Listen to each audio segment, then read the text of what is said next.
Did you know that the shortest day in the year it's between 21st and 22nd of December, and it's a day of the Santa Lucia. That is why in Scandinavian country it's a custom to that in this day the children sing the song for Santa Lucia, for the light, for the better life in the earth.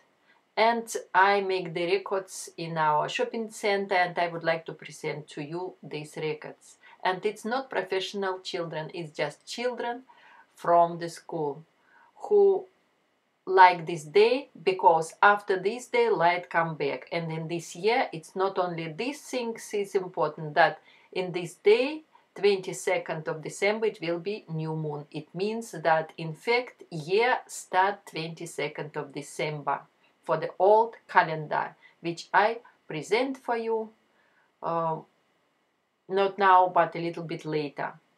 Enjoy the new year, the year of light. Irina Björna.